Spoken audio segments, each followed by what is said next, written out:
Really happy to have you here. So the president's family does not have a family crest.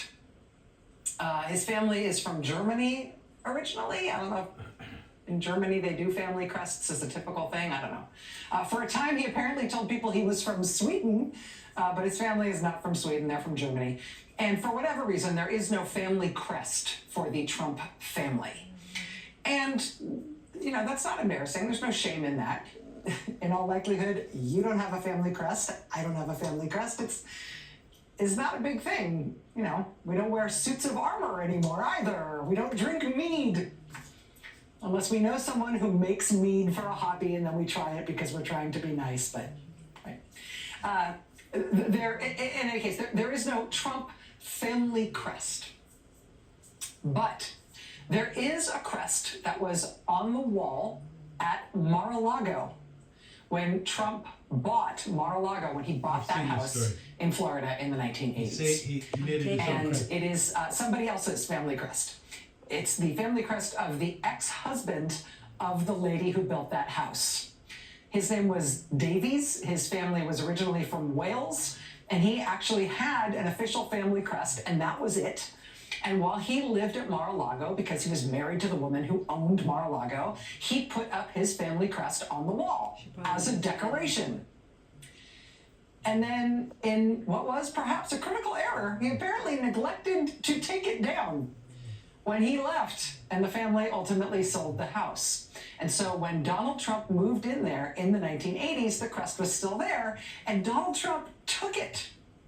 He took that other guy's family crest and proclaimed it as the Trump family crest.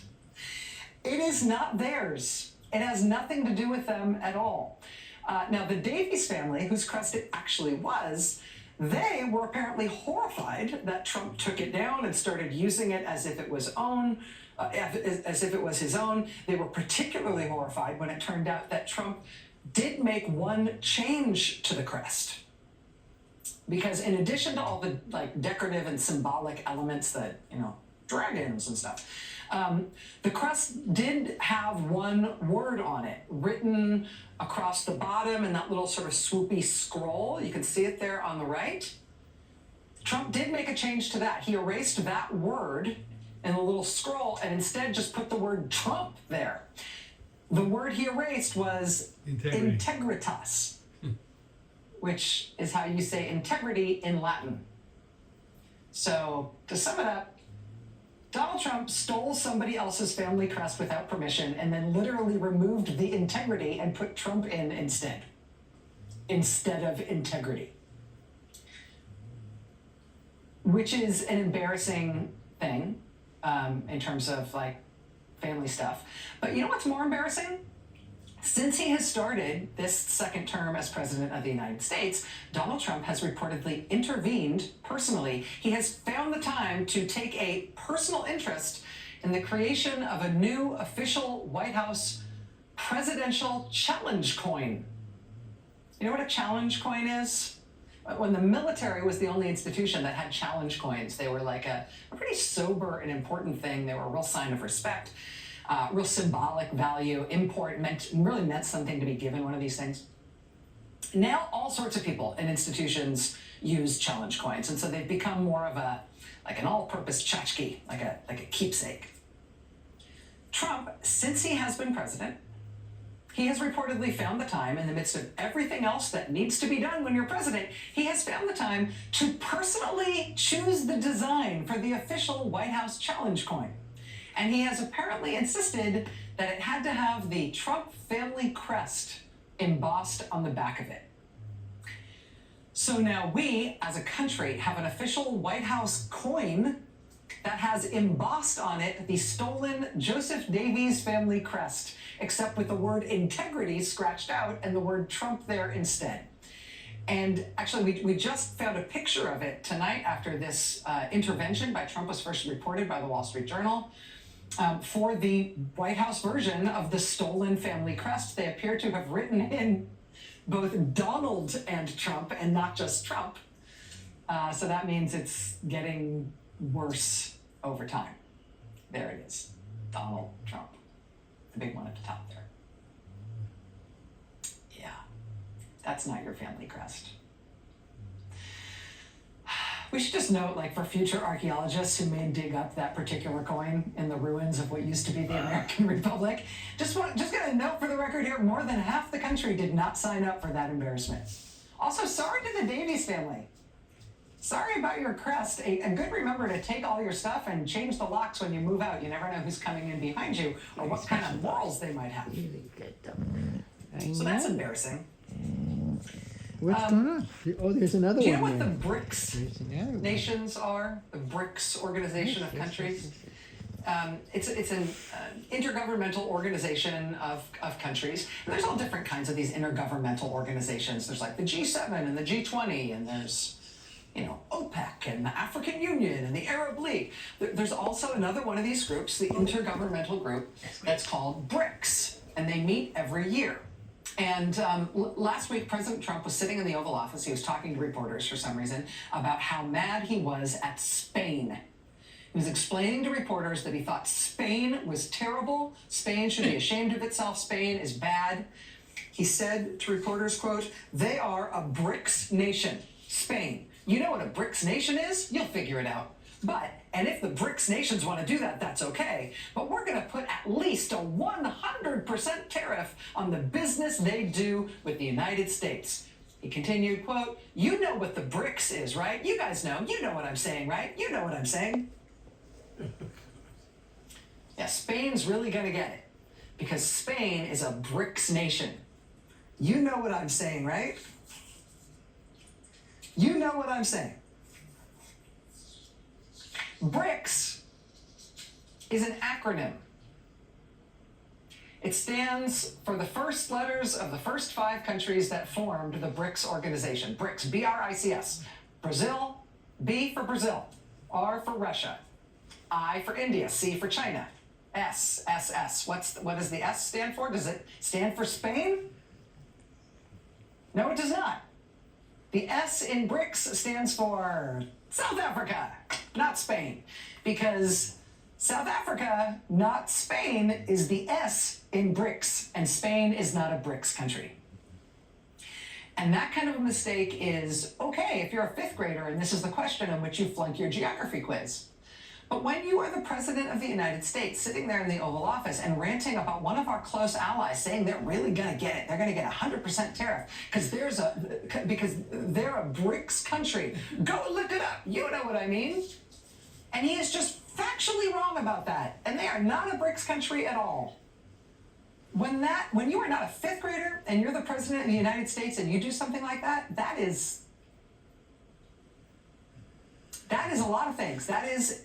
It's embarrassing to yourself if you're capable of that. It's also just embarrassing to us as a country that you are the president making mistakes like that.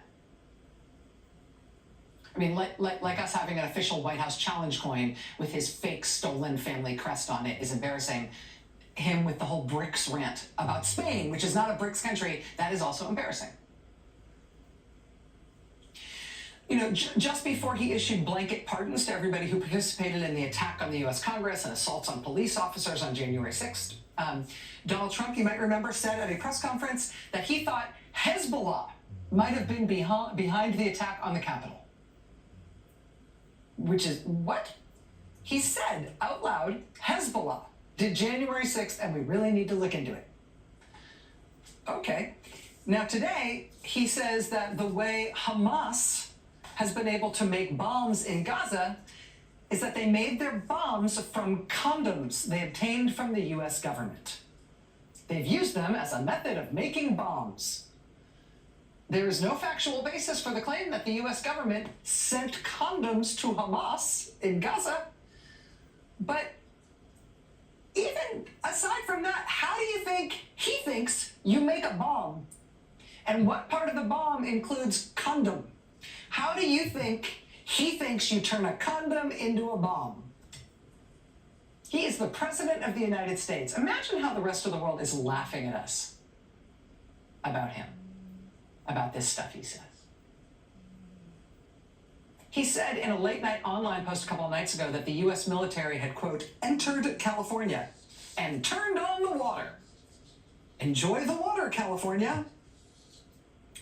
And while California officials, laughed out loud and tried to keep a straight face while they solemnly announced to the public that no one had turned on the water because the water wasn't turned off. Actually, it fell to the poor folks at the Fox News channel, who had to break the news from sources in Donald Trump's own Defense Department that no, he doesn't know what he's talking about here. He is making this up. The Fox News Pentagon correspondent reporting, quote, U.S. defense officials tell me they did not send troops to, quote, turn on the water in California, despite President Trump's claims. Oh, God, it's so embarrassing. It's embarrassing every day. Every day, new, embarrassing, just humiliating, own goal, stupid stuff. I mean, and it's not just stuff that he's saying or typing out on his device, whatever he's using to post stuff on social media. It's also the stuff that his government is doing as its highest priority, right? They're insisting they're only rounding up violent criminals for deportation. Meanwhile, they every day are rounding up hundreds and hundreds and hundreds of people who they have to admit have no criminal records at all. They are insisting that they want to use military aircraft to fly these people around the world at an added expense, in some cases, of hundreds of thousands of dollars per flight. And these flights, by the way, are mostly empty. Their violent criminal arrests and roundups have been so well planned that the very first one they did not only didn't target a criminal, it targeted a U.S. military veteran who they arrested without a warrant. Trump is plowing ahead with his effort to start a new war, maybe, or at least start an international crisis by insisting that he is going to seize Greenland to become part of the United States. And he keeps saying he's going to do that, but don't worry, they want it. Quote, the people of Greenland would love to become a state of the United States of America, he says. Quote, the people of Greenland would like to be a part of the United States. He even trotted out his family to make this case as well, as if it was true. Did the people there that you spoke with and interacted with, did they seem interested in the idea of getting closer to the United States and maybe being liberated from Denmark, who's had control of Greenland for the last 200 years? 100%. I mean, honestly, I didn't see a single negative. 100%. 100. They want to join the United States. Oh yeah, they want to be liberated. They want to join the United 100%. New polling in Greenland by a local polling firm today finds that, shockingly, it's actually not 100%. It's 6%. 6% of Greenlanders are in favor of their island becoming part of the United States. 6%. It's embarrassing. I mean, maybe if you round 6 up to the nearest 100, then sure, 6% is close to 100%-ish. Sure. Math. Tomorrow we're going to have confirmation hearings for Donald Trump's nominee to be intelligence director in the United States. This is right after the Washington Post's reporting on her secret and apparently friendly meeting in Syria with a Syrian cleric who, at the time she met with him, had threatened to activate his personal network of suicide bombers inside the United States. The Wall Street Journal reports today on the lengths that have been gone to by professional PR outfits to discourage any public scrutiny of Tulsi Gabbard's lifelong association with a group described by its defectors as an authoritarian cult. Known mostly as a secretive radical offshoot of the Hare Krishna movement, the group's guru has described Tulsi Gabbard as his, quote, star pupil. The group's members reportedly sprinkle that same guru's toenail clippings in their food. He clips his toenails, or maybe somebody clips his toenails for him. They take the toenail clippings and sprinkle them in their food. They, quote, use his shoes as prayer totems. She's been associated with the group her entire life. And that is Trump's choice for Director of National Intelligence. She has her confirmation hearing tomorrow. The Wall Street Journal has also reported that in her early meetings with Republican senators ahead of this confirmation hearing tomorrow, Tulsi Gabbard, quote, couldn't clearly articulate what the role of Director of National Intelligence entails, meaning she could not clearly articulate what the job is that she's up for, and that she, quote, seemed confused about the basic operations of the US intelligence community. That was in meetings with Republican senators. That confirmation hearing is tomorrow because that's who Donald Trump thinks is the best choice in the country for intelligence chief. Because that's the kind of tough-minded decision he's making in between designing the challenge coin and learning how to spell BRICS. Tomorrow is also the confirmation hearing for Trump's choice for FBI director. He's someone who reportedly pled the fifth when he was questioned in the criminal case about Donald Trump stealing and hoarding classified documents in the bathroom at that house in Florida where he stole that other guy's coat of arms. Kash Patel was also found by a judge to be, quote, not credible when he testified about what happened on January 6th. Kash Patel has repeatedly claimed that he, Kash Patel, was the one who gave the order to kill Abu Bakr al-Baghdadi from ISIS, even though he definitely was not the person who gave that order. He is claimed to have led the prosecution team in the Benghazi case, which he definitely didn't do. He is said to have pretended in the White House that he had a job on the National Security Council that he definitely didn't have.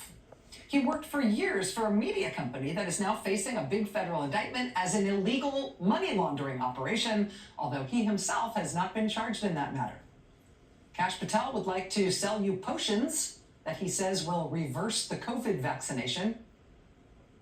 That's not a thing, but he says he'll sell you a potion that will do it. Kash Patel has been vocally in support of the QAnon conspiracy theory, which says Democrats are part of a satanic cabal that eats children. He is Donald Trump's choice to lead the FBI. His confirmation hearing is tomorrow. And if there is a nominee who is in competition with Kash Patel and Tulsi Gabbard for most embarrassing choice possible for an important government job, most comically inappropriately chosen for the job for which they've been named, if there's anybody in competition with those two, it's the House Secretary nominee, Robert F. Kennedy Jr., who today had his turn before the Senate. And it's interesting, his confirmation hearing went poorly. There's been a lot of attention to him not knowing even basic information about the fundamental things Health and Human Services does. But aside from that, we'll get to a little of that in a second. Did you also hear his answer when he was asked about babies? Mr. Kennedy, do you know how many babies born in this country are covered through Medicaid? I would guess, I don't know the answer, I would guess about 30 million. 30 million babies. 30 million? He's asked how many babies born in this country are covered by Medicare. 30 million babies. Medicaid covers the cost for about 40% of all births in this country. So if you do the math, he's saying that Medicaid would be covering about 30 million babies per year. If that's 40% of all births in the US in a year, that means Robert F. Kennedy thinks there are about 75 million babies born every year in this country. How many babies are born every year in the United States? Bobby Kennedy says it's 75 million babies born every year. The actual number is not 75 million babies, it's 3.5 million babies. So he's off by 2,143%. Not for nothing, this means he thinks more than half the babies born on Earth every year are born in the United States. The majority of all human beings born on Earth are Americans, he thinks. The reason he's being asked in the first place about Medicaid and Medicaid covering births in the United States is because Medicaid does cover tens of millions of Americans, including what he thinks is 30 million annual births, which is hilarious. But it does lead you right to the next big question, which is, does he actually know what Medicaid is? Medicaid is not working for Americans. Most people who are on Medicaid are not happy. The premiums are too high, the deductibles are too high. Medicaid has no premiums. Medicaid has no deductibles. I don't know if people who are on Medicaid generally are happy or not happy, but if they are unhappy, it's not because of their high premiums and high deductibles, because Medicaid doesn't have premiums or deductibles. He has no idea. It's 330 million people in this country. He's the one who Donald Trump thinks should run not only Medicaid, but all health care. He should run Medicaid. He should run every other thing he thinks is involved in the healthcare system in this country, which must seem like a wild ride up there in his head if he really does think that more than half the babies born on Earth every year are born right here in the US of A, where actually we make up 4% of the world's population. Robert Kennedy Jr. has no medical background. He has no scientific background. He has no public service background. He has no managerial background whatsoever. But he does say that heroin really helped him focus. That he has had real cognitive problems ever since that worm ate part of his brain and died in there. He says black people shouldn't be vaccinated the same as white people. That HIV doesn't cause AIDS. He says AIDS is caused by poppers. He said this in 2021. He said if you use Wi-Fi, it will make your brain start to leak out. And he says COVID is bioengineered to spare the Jews. He is Donald Trump's choice to be Secretary of Health and Human Services. Sit down. We are supposed to be intimidated by these guys, right? Steve Bannon says they're going to rule for 50 years. Enrique Tarrio, the Proud Boys guy who Trump just let out of prison, he says it's going to be 100 years because they're so capable. We're supposed to be so intimidated and so impressed with them. Well, they are just shambolic at things they care about and things they don't. They're shambolic when they're trying, they're shambolic in passing. They have repeatedly just abjectly humiliated and embarrassed themselves every single day, including the president personally, and it hasn't even been 2 weeks yet. And, you know, in these 10 days, less than 2 weeks, we're already seeing them, unsurprisingly, we're seeing them fail and collapse and try to do backsies with all the things they have failed at trying to do. It started the very first day. You remember, day one, they announced a hiring freeze, full freeze, no exceptions at the VA, at Veterans Affairs. So doctors, nurses, counselors, all hired to work at the VA, people who want to work with our veterans in the VA health system, their job offers were withdrawn. We don't want you. Day one, there was a hue and cry and a huge pushback. Are you kidding? And then, whoops, climb down. Oops. Actually, we didn't mean that. Never mind about the hiring freeze for VA health personnel, at least. We take that back. That's not what we meant. That was day one. We covered that here on this show, day one. And I remember wondering whether that was just going to be a one-off. Nope, it's not. It's at least one of these every day. Same deal, for example, with PEPFAR, right? With the HIV treatment program that is credited with saving 25 million lives. They announced that PEPFAR was going away, stopped work order for PEPFAR, effective immediately. Anybody getting HIV treatment through this program, too bad, that's getting cut off. No warning, instantly. Even if there are HIV antiretroviral medicines that are on the shelf and already paid for, no, we are cutting off patients who are actively taking these drugs, which literally puts millions of people's lives at risk, since the treatment is what keeps you alive. It's also a brilliant way to mass manufacture new strains of drug-resistant HIV to share with the whole world, including the United States, since drug-resistant HIV is what you get when you start people on treatment and then take them off it. Then other people who get that strain of HIV can't take the drugs to keep them alive, and we go back to HIV being deadly instead of a manageable disease. Took us billions of dollars and decades to get here, but hey, let's throw it all in the trash bin day one. That's what they announced. Hue and cry, huge pushback, and then they climb down on that too. They've taken it back. Oh wow, no, didn't mean that. Actually, the PEPFAR drugs, you can still keep administering those. What do you want to do?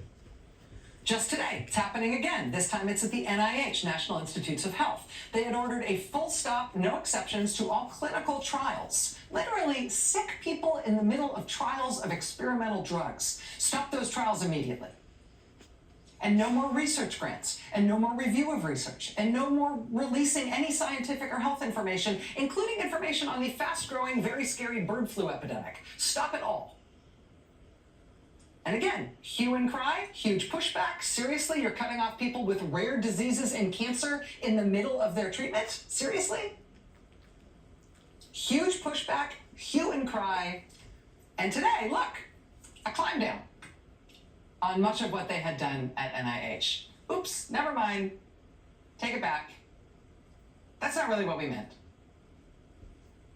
And of course, the big one. Yesterday, this bizarre 2-page announcement from the Office of Management and Budget at the Trump White House demanding an immediate halt to basically everything the government funds.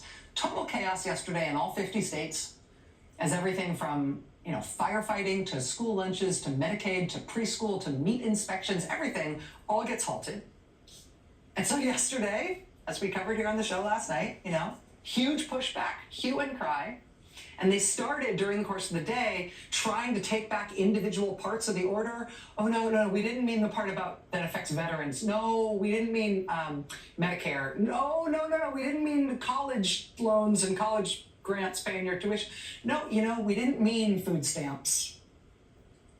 They tried to claw it back piece by piece by piece yesterday as the country rose up in outrage over what they were doing. Today, finally, they realized they had to take it all back. Rescinded, didn't mean it. Not what we meant, sorry. Democrats seem to be fairly invigorated by the fact that all this pushback is working. Here's Hakeem Jeffries, the Democratic leader today. Quote, "Round one goes to Team America. We remain in the ring until far-right extremism has been completely and totally knocked out." Progressive firebrand Democratic Congresswoman Alexandria Ocasio-Cortez said the same thing, but shorter. She just posted this, FAFO, as in F around and find out. Chuck Schumer, Democratic leader in the Senate, said the climb down from the Trump administration, quote, "would not have happened except for the outcry throughout America." Top Senate Democrat on appropriations, Patty Murray, said the climb down from the Trump administration was a, quote, "victory for the American people that we only got because people all over the country fought for it."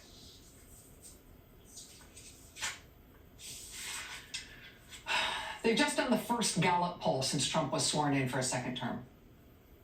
The first Gallup poll since Trump was sworn in for his second term shows that he is the first U.S. president in more than 70 years of Gallup polling with more Americans against him than for him this soon after he was sworn in. Yay. No president has ever in the history of Gallup polling started off this poorly. No president has ever started off with more of the country being against him right out of the gate than this guy. So if you don't like what the Trump administration has been doing, if you have been unimpressed, angered, afraid by what he's doing, not only are you not alone, you're really not alone. The pushback is not only working to turn around what they are trying to do every single day. It also means that Democrats and other leaders who choose to lead this pushback, they have the country with them in doing so. I told you it's on. It's on. We have so much to get to tonight. Stay with us.